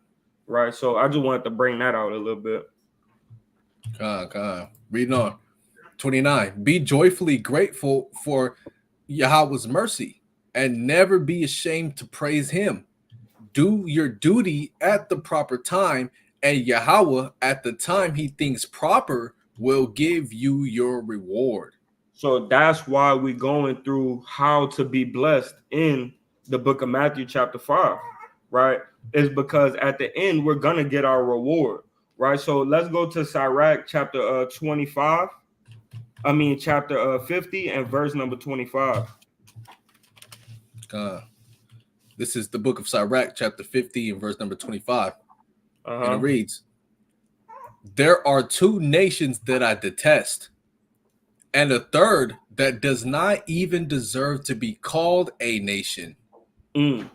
These are Edomites, the inhabitants of the Philistine cities, and the stupid Samaritans. Man, it said, and the stupid Samaritans, man. Right. So, but what we see though, right? I believe is there, but you'll see Simon, right? Simon, he got blessed, right? Hold on, let me get there right quick because we're about to have to wrap it up in a second. Let me see. Verse 11. Yeah. I believe that's right. 50 and 11. When Simon put on his magnificent robe and went up to the holy altar dressed in perfect splendor, he made the temple courtyard a majestic sight. When the priests handed him the portions of the sacrifice as he stood beside the altar with his assistants circling him like a wreath, he was like a young cedar of Lebanon surrounded by palm trees. So it said, so we see, right, that what Simon did, right, after the persecution of Israel, what he did was he did what the Lord told him to do, right? What the Lord told us to do. He kept the commandments. He reestablished the temple, right? And then he made beautiful sacrifices and different givings, right, to the Most High, like burnt offerings and things, right, to make us be at peace, right, with Yahweh. But it tells us in Matthew chapter 5 and 10, blessed are they which are persecuted for righteousness' sake, for theirs is the kingdom of heaven, right? Because at the end of the day, when you do what you're supposed to do through persecution, right? Until the kingdom come, we're going to be doing what we're supposed to do for the Most High through persecution. And those who fall by the wayside, like that grass that the Ak brought out, right? When you fall away, man, hey, that's what the Most High, you ain't gonna get that kingdom, man. And the Most High is gonna judge those people, man, that fell away, because he said he's gonna bundle them up and catch them on fire, man. You feel what I'm saying? So those dudes ain't gonna have a choice. But to us, man, that hunger and thirst after righteousness, it says we are blessed, right, for being persecuted for the name of the Most High and Yahushua, right? I yield right there. Quick precept before we close. I also want to bring that same thing out in Revelation 2 again, right? Right. Persecuted for the I kingdom. still need 11 and 12, and then we could end out. 11. Okay, Revelation 2 and 10. Fear none of those things which thou shalt suffer. Behold, the devil shall cast some of you into prison, that ye may be tried, and ye shall have tribulation 10 days. Be thou faithful unto death, and I will give thee a crown of life. God, that's the top off on being persecuted for his namesake, right? This goes into that. Hey, man, be steadfast, man, right? Because the Lord, at the end of the day, He gonna give you a crown of life, man. Even if you die, right, doing what Yahweh said for us to do, right? Yahweh Shai is gonna give us that crown of life. God. I'm back there. Let me pull it back. Yes, the water. Go ahead, King. Want me to read it? Go ahead. Verse 10. Blessed are they which are persecuted for righteousness' sake, for theirs is the kingdom of heaven. Verse 11. Blessed are ye when men shall revile you and persecute you, and shall say all manner of evil against you falsely for my sake. That is a heavy precept, because that's what we go through right now today. Yerushalayim even text in the group chat. I'm trying to explain to my brother-in-law that Mary wasn't a virgin, or whatever their topic was, right? And he made Yerushalayim seem like an evildoer, like he was a damn devil, right? Yeah. Because he only was telling him the truth. And it says, blessed are those who are reviled, right, for the name of Yahushua, man. So let's get that word revile right quick. God, the topic was Adam and Eve being the first two in existence. Yes, Salakia, the water for that. Revile means to reproach, upbraid. Revile. Let's get down here to Strong's. Defame, man. That's what the ADL be doing, man. We a terrorist organization. We ain't doing nothing, man. We're keeping the commandments and teaching our people. Defame, rail at, chide, taunt, cast in teeth. And that's what everybody do to the Israelites, man. They're like, oh, those black Hebrew Israelites, all they is some broke, bum ass, this, that, and the third, right? When really we're the richest on earth, man. We own the whole earth. It's just not in our possession yet, right? Everything is ours, and we're going to be the richest that's going to rule this earth forever. And for us, that's Israelites that believe, right, and keep the faith, man, y'all have to hold tight and stand strong with what you got, man. No matter if it's $100,000, $20,000 a year, whatever you got, man, hold fast on what you got, man, and be blessed through all persecution. But yeah, because at the end of the day, man, it's not about your earthly possessions. It's about your possessions that's posted in heaven, man. Like the brother brought out, man, we stack treasures in heaven, man. Right? So it says that they're gonna do what? They're gonna taunt at us, man. You have people that come out there, man, they say that we dealt with this one demon, right? We dealt with this one demon. This demon said that he ain't leaving because we out here speaking lies. That demon stayed out there with us till damn 9:45, and still when we was packing up the car, he still was going ham, right? Why? Because we got to be reviled for the name of Yahweh Shah. We got to be persecuted for the name of Yahweh Shah, right? And we got to be blasphemed. They got to have stinky, dirty lies told on us and all type of mischief, right? To get us to try to go against or deny Yahweh Shah, man, right? And like our big, go ahead. Or get that brother, you that sheep that you just got standing next to you in line, scratching his head like, oh, maybe that guy's right. Offending the sheep, man. Offending the people that are watching. Oh, you know what? I think he might be right. I'm saying and that's why the definition said to cast in teeth, right? Casting teeth means right? It's another word for revile. To cast in teeth means to throw back at a person something he has said or done. Right? Man. Throwing back at it. Oh, you're saying this, you're doing that. They're basically trying to cast stones at us for the things we're saying. Yeah, so and a lot of times that happen, like we'll tell somebody, you can't eat pork, you got to keep your beard. Well, look at your beard. You tightened it up, you lined it up. Look at your hairline. You did this and you did that, and you telling me you don't eat pig? No, I don't eat pig. You telling me you don't eat pig? No, I don't eat pig. So it's like, so we see, that this is the thing that's gonna happen for Yahweh Shai's sake. That's why it's a must that we go to war, good warfare, right, on these street corners, because it lets the word of God be true, right? It lets the words of Yahweh Shai, right, be true, man. Because we see this every time we go to camp, man, and even when we go to work, bro, and we teaching certain things, man, right? Because you have some people, you would teach them something when I'm on the clock, and they'll call my job and be like, hey, this guy, he sat here for 30 minutes and taught me about the Bible, right? These things will happen for Yahweh Shai's sake, right? That's it. You can close out if you want to. Nah, we need verse 12, and Bayan got a precept. It's gonna be in the G&T. It's a couple verses. Pull it up in the G&T, King. What is it? Daniel's chapter 11, starting at verse, I want to say 32. Give me 1 second. Let me pull it up.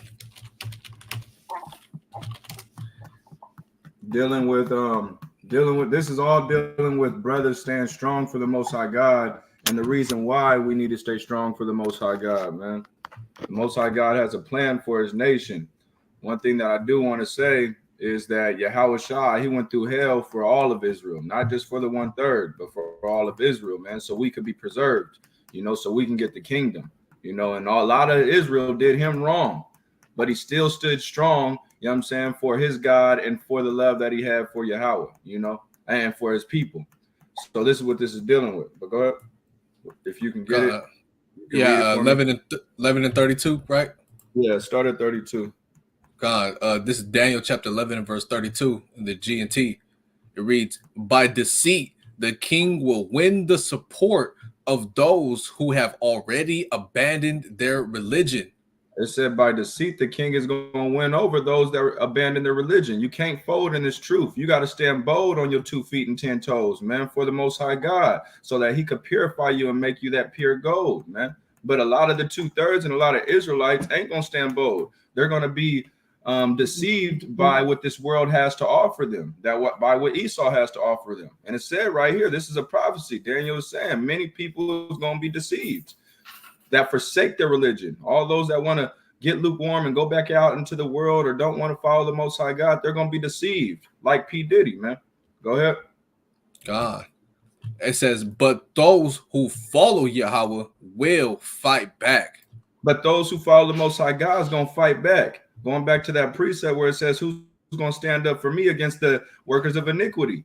Those that, those that follow the Most High God is going to fight for the Most High God. It's going to fight for our nation. It's going to fight for us to all have a clean mind by us going through pain, anguish, and turmoil for us to get that clean mind, like Yahweh Shai went through pain, anguish, and turmoil for us to get the kingdom. you know, and to get that clear mind, for us to even get the power of the Qur'an to guide us to put on our fringes, to be doing these videos on a week-to-week basis, man, to be out there on the highways and byways preaching and teaching and feeding the lost sheep. Go ahead. Verse 33, wise leaders of the people will share their wisdom with many others. It says wise leaders of the people will share their wisdom with many others. That's us. That's the Israelites that's in this truth, man, so, that are doing it with a true, sincere heart. Those are those wise leaders. It's not just the camp leaders. It's brothers that the Most High God knows is genuine, that blesses them with the knowledge. And these wise leaders go out and instruct many and give wisdom to many, the wisdom of the Most High God to many, you know. But something's going to happen to these wise leaders. Something's going to happen to you Israelites to show that you really are trying to make our nation grow. Go ahead. And it reads, but for a while, some of them will be killed in battle or be burned to death, and some will be robbed and made prisoners. That means a lot of trials and tribulations is going to come upon these righteous, wise leaders, man. A lot of tribulation, pain, and anguish. My fault. I locked the door. God, you got to open it for her. But a lot of these leaders and a lot of these true, genuine brothers is going to go through pain, anguish, and turmoil. Worried about their lives. Worried about if they're going to get locked up in prison, man. Worried about just a lot of things, and a lot of brothers just being evil to them. But go ahead. It says 34. While the killing is going on, Yahweh's people will receive a little help. Why God is purging out the wicked people, man, and putting out his wrath upon this earth. It says the righteous ones are going to receive little help, which is not a little help. It's a lot of help, really, man. You know, that so-called little help could be you getting pulled over and just getting a warning, or that so-called little help could be you facing prison time, but they give you probation, or that so-called little help could be you having a decent wife. It might not be a perfect wife where she does everything that you want her to do, but she's decent enough that she has your back and she's getting you through it, or your mind being stable, man. But go ahead. It says Yahweh's people will receive a little help, even though many who join them will do so for selfish reasons. It says, even though many is going to join these wise leaders and these righteous people and be selfish, be insincere, man. A lot of brothers join camps because the camp is a name. A lot of brothers join this truth, you know, because they want something out of it. They want fame for their name. They want to be seen, you know. And the Most High God said a lot of people are going to join unto you and be wicked and selfish, man. You got to endure these things, and you got to look at these people that treat you wicked and selfishly and not sincere. You got to look at them in pity.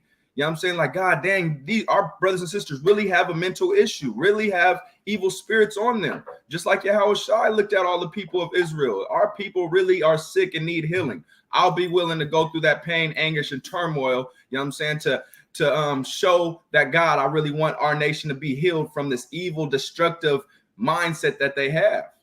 You know, go ahead. God, that brother said hidden agendas, man. Hidden agendas. Brothers got hidden agendas, man. But God said that this is going to happen. But pity those brothers that got hidden agendas.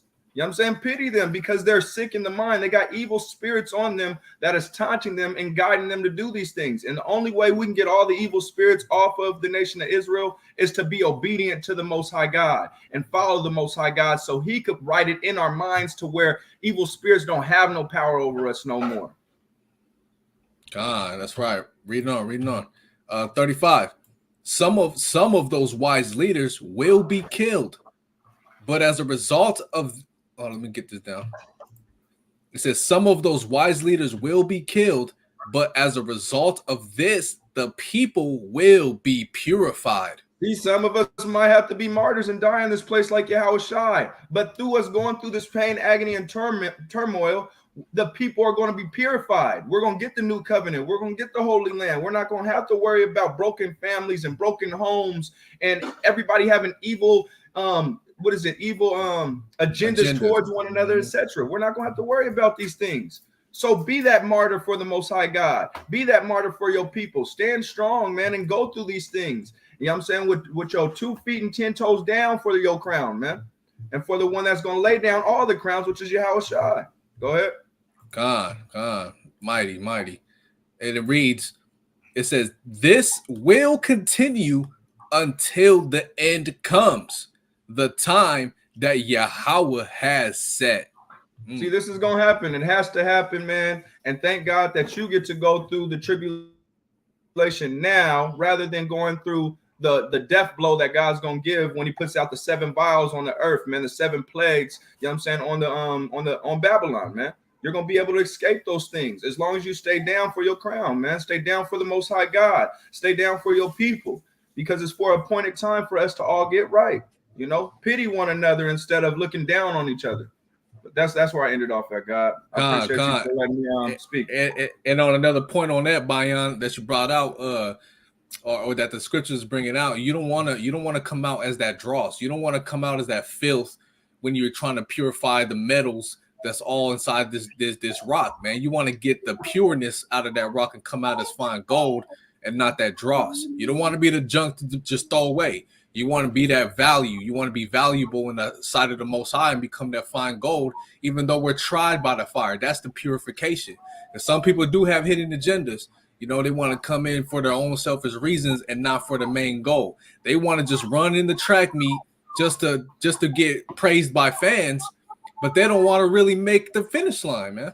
Right? They just want to sit in there. Yeah, they got 52 on a plate card right here on their chest, and they wave into the audience, hey, look at me, look at me. But their intentions is not really trying to go to win the race, man. You know? Hey, bro, just to go with that, you know what I'm saying? I used to be a part of Sakari, powerful brothers, you know what I'm saying? Mighty brothers. But with that being said, brothers used to come up to camp and say, what can I do to get that signet? What can I do to get Sakari put on my shirt? And it's like, bro, you got to join. You got to put in work to get this. But that showed their agenda when they first came up. They just wanted the shirt. They just wanted the signet. You know what I'm saying? They wasn't trying to do it to really heal the people and to heal our community. That sounds about right. Let me get back to the, I think he wanted verse 12 on that Matthew real quick before we closed. Verse 12.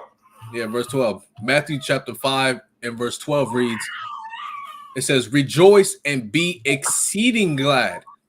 Right? So you have to be glad continuously, right? The gladness level, the joy level that you're in right now, you have to try to exceed that more and more and more every day, right? You have to exceed that gladness. That means exceed also goes with proceed to be glad, proceed to rejoice, right? And exceed your level of gladness that you have each and every day, you know?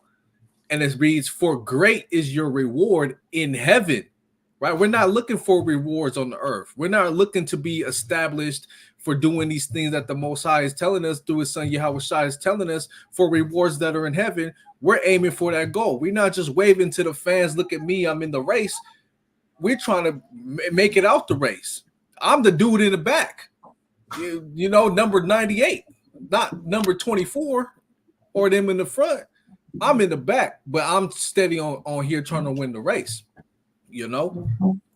For so persecuted they the prophets which were before you, right? Mm-hmm. And that's the thing that the prophets have done, man. The prophets always rejoiced in the Most High. They were always exceeding glad. What do we read in First Esdras, right? Chapter 1, right? After they built the temple back, right? They were shouting for joy. They were getting the instruments together, singing songs of rejoicing, and it was exceeding gladness, man. Right? We got to get back to that type of spirit, right? The prophets, they always rejoiced in the Most High because they knew that the things they had to go through, but at the end of the day, it was always going to work out best for them, right? In heaven, that's where the reward is at. Go ahead, King. So like it's saying, right? It says, rejoice and be exceedingly glad, for great is your reward in heaven, right? Great is our reward in heaven, man. The reward, or the rewards with an S, right, that we're trying to receive on earth is meaningless, man. It means nothing. Our reward that we're doing on earth should be the work of the Most High, and that's only because we're so. Do me a favor right quick. Go to James chapter 5, verse 19. Because we're so dirty, man. We're trying to clean up things that we have done in the past, man. Right? And so that way we could be clean and have that reward that's in heaven. The rewards that you could give us, the praises that you could give us on earth, mean nothing compared to the praises that the Most High is going to give us, or the beautiful mercies, or the beautiful light shining that the Most High is going to give unto us, right, when we finally grab the kingdom. Go ahead. This is the book of James, chapter 5, and verse number 19. Brethren, if any of you do err from the truth, and one convert him, let him know that he which converteth the sinner from the error of his way shall save a soul from death and shall hide a multitude of sins. It says who correct this guy, man, right? He shall cover himself from a multitude of sins, right? So this is the point, man. We need to know that what we're in this thing for and what we're doing, as in teaching people the truth about their nationality, about the kingdom, about salvation, about who's the goyim and who's the true children of the Most High, right? All these things that we're doing for God, right? It's covering our sins that we have did in the past, man. Our tally marks are running long, right? And all we're doing is trying to get a couple of those off with each good deed that we do, man. Right? So hopefully, Lord willing, Yahweh Ba'ashem Yahushua willing, cover these multitude of sins that we have committed. Give me one more, and then we're gonna go back to Matthew right quick. Give me Sirach chapter 5 and verse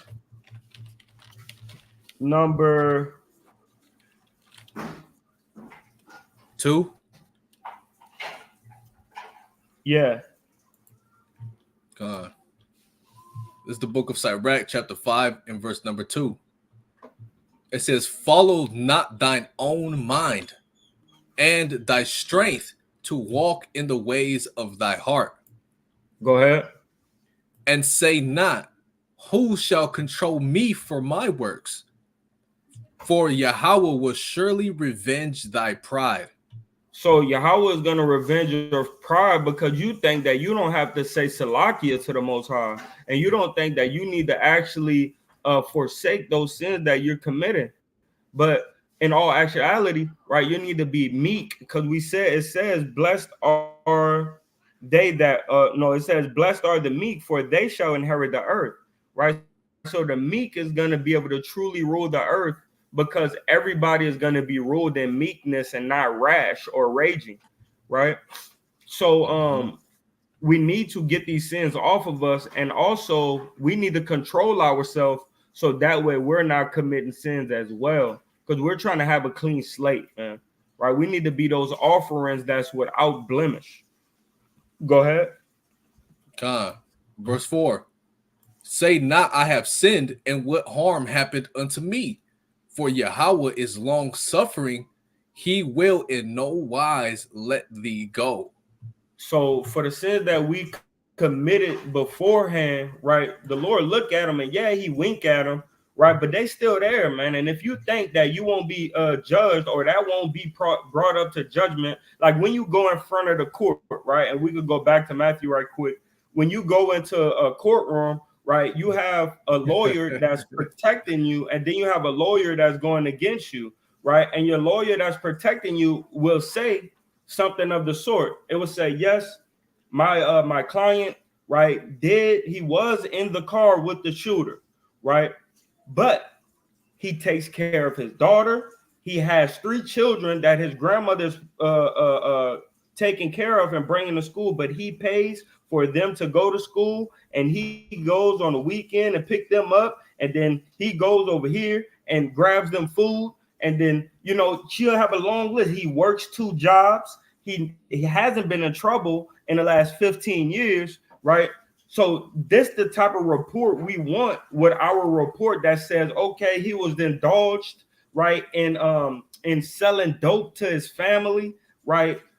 She was indulged with homosexuality, or he was, right? Or this person killed a person back in the day, and now these things could be put on a weighing scale of how much righteousness you did compared to how much wickedness you did in the past.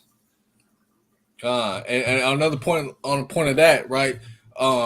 You did stuff in your past, man. You can go 4 years or 5 years without committing a crime, but guess what? Once you get hemmed up again after 5 years of not committing a crime, guess what? That them same charges is still there. Well, I see you did back in 2007. You were charged for this crime. You were charged for this. They still there. They don't go They're away. still there. Them sins are still there.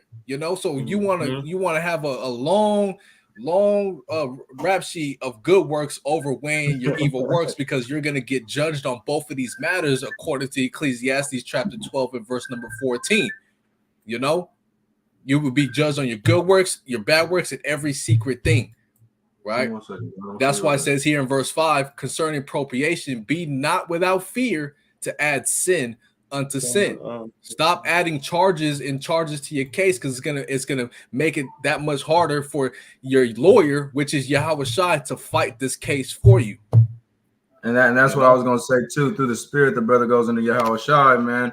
That you want your Johnny Cochran in the sky, man. That's what I was always taught, man. Yahweh Shai, Johnny Cochran in the sky. He's the one that can get you off of what is it? Off of death row. You know what I'm saying? Or he got OJ off death row. Or probation. Or probation. He'll get you something, man.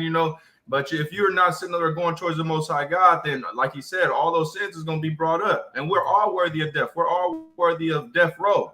So you want that Johnny Cochran in the sky, man, that good lawyer on your side, which is Yahweh Shai, to say, hey, man, I know he did all this. Hey, but that's blotted out. I got rapport with the judge. Me and the judge is like this, so I'm gonna get you up off this case, man. And that's how Yahweh Shai is with Yahweh. They like that, man. They go in that back room before the court started at 8 a.m. They in that back room chopping it up. The persecutor, the lawyer, and the judge, man. And they got their little coffee cup with the whiskey in it. Yes, man. They there 3-4 hours before you even got to show up to court, man. Yeah, just cahoots, and they done had brunch and everything. But for sure. So in verse 12 it says, "Rejoice and be exceedingly glad, for great is your reward in heaven." And we're gonna get that reward, like we was going into, by blotting out all those sins that we have on our report, right? We're trying to expunge our record, right? Not make the record expound, right? Or become greater, right? So we have to do this work on these street corners and on a day-to-day basis, telling people who they are and what we're supposed to be doing. For so persecuted they, the prophets which were before you, right? And if you're a profitable servant for the Most High, you're gonna get persecuted, right? Whether you're a prophet, named a prophet or not, you're profitable. You could be profitable for the Most High, and you're gonna be persecuted for that. So if you're doing good works and having goodwill offerings, just pour out of you, you're doing all these goodwill offerings. Remember, there's a evil angel that's doing the business of the left side, that's gonna try to hate you or send somebody to hate you for it, right? Your wife will tell you, this guy needed $400, you gave it to him, but we going through something, right? Hold on, baby girl, like we working for the kingdom, correct? Right? That's what we doing. So you're gonna have to, hey, look, let me do what I'm doing for the Most High. You understand? So there's certain things where you're profitable, like I'm saying. Just know, if you're profitable, you will be, or you may be, persecuted. And another word for prophet, right, is seer, right? A seer, somebody who can foresee things. We already gained the knowledge by the spirit of understanding that the Most High gave us. He gives us the spirit of understanding when we keep these commandments pursuant to Psalms chapter 111 and verse number 10. So we foresee these things, and we give that warning and that trumpet call to our people, and the left-hand side do not like that. They're going to try to hinder us, put roadblocks and stumbling blocks on our way. Satan's not going to want to have it, because that persecutor needs to keep his job too. He don't got nothing to persecute. He ain't got a job to do. So that also going into prophet is seer, is foreseeing how to get our people to receive that reward and how to take them from that pit of death, man, right? That death row that we was just talking about, man. Right. So all praises to the Most High. All praises. All right, And, man. Well, look, man. Thank y'all for tuning in, man, and staying tuned in to the end. Right. It was a beautiful walk, man. And Tawada Yahweh, man, for giving me this beautiful brother with mighty inspiration, man, to constantly help me in the spirit, man, and come here and bless y'all with his presence as well, man. It's a beautiful, beautiful brother, man. Meek in the spirit, and I pray that this brother make it into the kingdom. I pray y'all do everything that y'all need to do, right, brothers and sisters, Ox and Akwathium, right, Akim, Akwathium, man. I pray that y'all do everything y'all could do through the spirit to make it into the kingdom blameless instead of being the least in the kingdom of heaven. Right. Blameless and without spot. And I just want to say, Shalom, peace and blessing to y'all brothers and sisters that tuned into the chat. Right, keep enduring this captivity, these trials and tribulations that we go through on a day to day, man. Because our reward is in heaven, like we've been bringing out, you know, and keep enduring. And I hope this spiritual bread and this spiritual water keeps you not hungry and it keeps you not thirsty. Right, if you are hungry and you thirsty, keep eating this bread and keep eating and drinking this water. And you're gonna be well on your feet, man. You're gonna be in a healthful state through the spirit, you know. And also, hey, man, go check out the music. You know what I'm saying? K.O.Y Khalil, type it in on YouTube. You know what I'm saying? My spirit has made me do this music to keep you uplifted and built up in the spirit. My music is all about biblical references and wisdom to keep you going on a day to day. You know what I'm saying? So all praises to the Most High. Yahweh B'Shem Mashiach Yahushai. And Shalom. Hold on. The Ak wanted one more precept before we end out. This is the book of Micah. Huh? Yeah, this is the book. This is the book of Micah, chapter 7 and verse number 9. My favorite chapter in Micah is 7, right? Verse 9. It says, hold on, the G and T is a little bit different. We have sinned against the Lord, Yahweh. So now we must endure his anger for a while. But in the end, he will defend us and right the wrongs that have been done unto us. He will bring us out to the light, and we will live to see him save us. Right? So just like we was going into, right, about our sin, you know, how we wrong the Most High. At the end of the day, he's going to come and right our wrongs, which Yahushua did already, right? And we need to continue to walk in this light so he could come and save us, man. Right? That's right. That's right. Beautiful, beautiful ending precept, man. Shalom. Shalom. Come here, shalom. Come here, shalom.